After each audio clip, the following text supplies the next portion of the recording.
talks to this from the people na pumunta. Joke lang. Medyo kinakabahan pa rin. Wala ko palipas na din.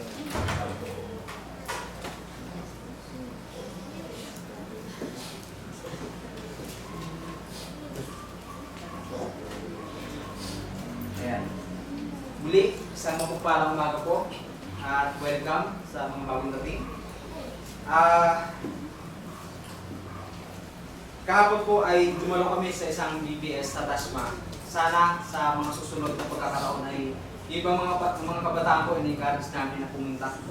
Marami po tayong matututunan dahil maraming mga preacher nang nagsasalita mula Tondo, Pasay, hanggang dito po sa Imus ay kasama po sa nangaral. At surprise po, isa po ako sa nagturo doon at hindi ko po ini-expect na ako ay magsasalita. Kaya sa tulong ng Diyos at sa gabay niya ay nagawa naman ng maayos. So sa umaga pong ito ay dumako tayo doon sa sermon. At gaya ng nangyayari sa kasalukuyan, sasabayan ko po yung nangyayari dito sa kasalukuyan na yung kapanganakan o yung journey ng ating Panginoon Jesucristo mula nung siya ipinanganak, nangaral, at siya ay namatay.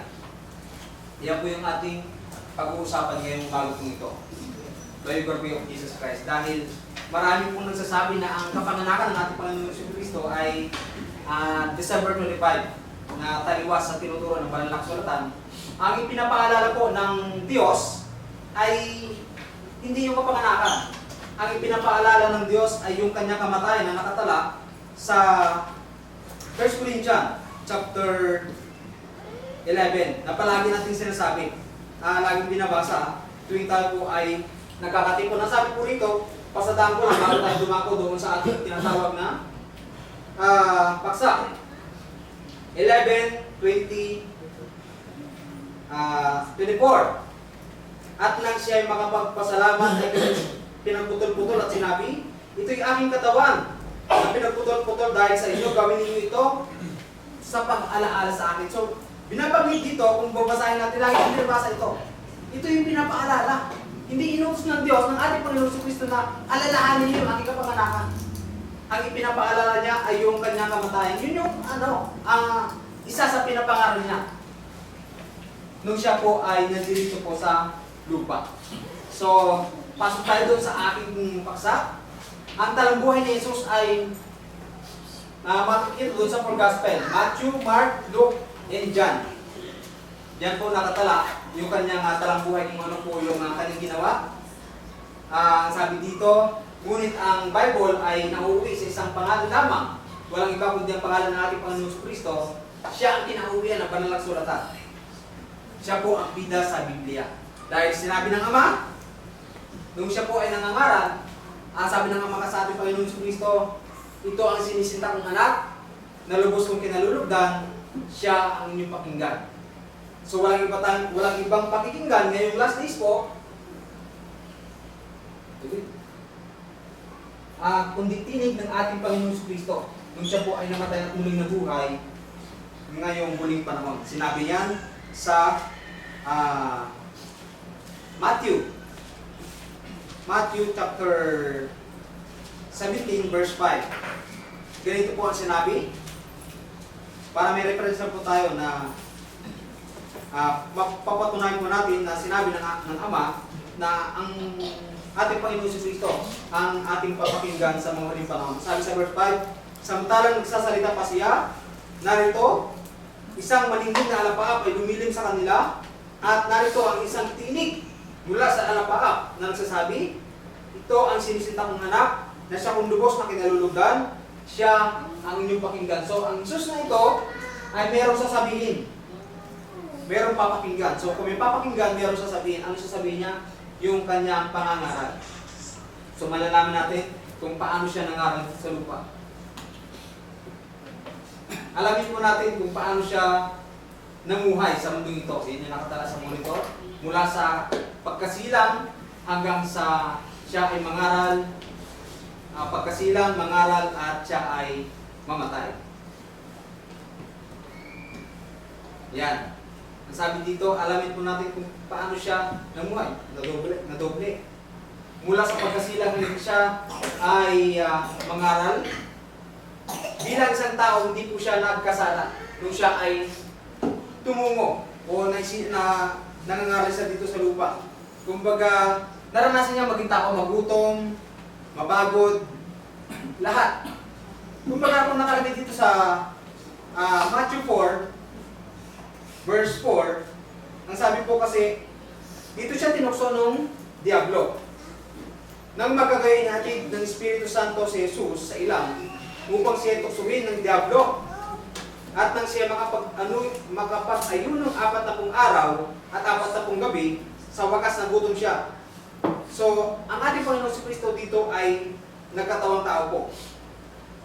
At ang manunukso ay dumating at nagsabi sa kaniya, kung ikaw ang anak ng Diyos, ipag-utos mo sa batong ito ang maging tinapay. Ang sabi sa 4, datapat siya ay sumagot at sinabi, nasusulat, hindi sa tinapay lamang nabubuhay ang tao, kundi sa bawat salitang lumalabas sa bibig ng Diyos. So, kung ikaw na isang tao na gutom, dahil sa taong gutom, walang masama pong pagkain eh. Kahit anong ihain mo, kakainin po yan. Pero tinukso po siya ng Diablo. Nagsabi, kung ikaw ang anak ng Diyos, gawin mong tinapay itong buto na to. Kaya ang sabi niya, ang tao hindi lamang nabubuhay sa tinapay, kundi sa bawat salitang lumalabas sa bibig ng Diyos. Tunay naman, kahit kung ilalapat natin sa panahon po natin ngayon, hindi tayo nabubuhay sa tinapay lamang. Kung yung hangin, kung wala ang Diyos, hindi tayo mabubuhay. Sinabi natin yung pagkain na kumain tayo dahil sa pagkain. Pero yung pagkain na yan, mula yan sa Diyos. Dahil nagmula yan sa lupa. Kung hindi pinalago ng Diyos ang pananim sa lupa, wala tayong bigas na makakain. So lumalabas na tunay sinabi dito ng ating Panginoon Kristo na ang tao hindi lamang sa tinapay nabubuhay. Kung wala ang Diyos, wala tayong lahat. Bakit? Dahil nakalagay sa dyan, ang ating Panginoon Kristo ang may kontrol ng ating mga buhay. Pwede niyang kunin ang ating mga buhay anytime. So, tinutukso ang ating Panginoon Kristo dito nung siya po ay naging tao. Ano po? Ang sabi sa 5, na magagay din siya ng Diablo sa bayang banal at inilagay siya sa taluktok ng templo.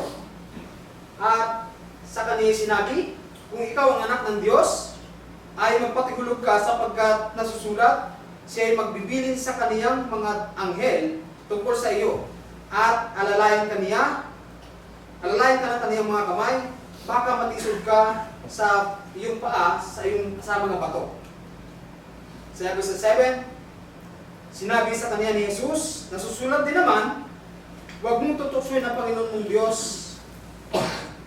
So, sa maraming po kasi mga pagkakataon na mayroong sumusubok sa Diyos. O ang sabi dito, huwag nating tuksoin ang Diyos. So, basahin po natin yung nasa 1 Peter chapter 2, verse 21, na habang siya po ay lumalakad sa mundong ito, although tinutukso po siya, hindi po siya nagkasala.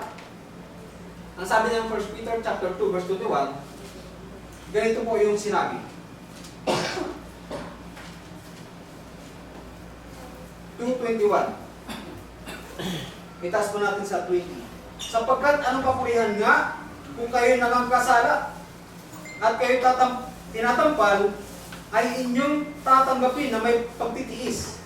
Ngunit kung kayo gumagawa ng mabuti at kayo nagbabata, ay inyong tinatanggapin na may pagtitiis. Ito'y kalugod-lugod sa Diyos. Ang sabi po sa 21, sapagkat sa ganitong bagay kayo tinawag, sapagkat si Kristo man ay nagbata dahil sa inyo, na kayo iniwanan ng halimbawa upang kayo magsisunod sa mga hakbang niya. Ang sabi sa 22, na siya hindi nagkasala o kinasumpungan man ng daya ang kanyang bibig.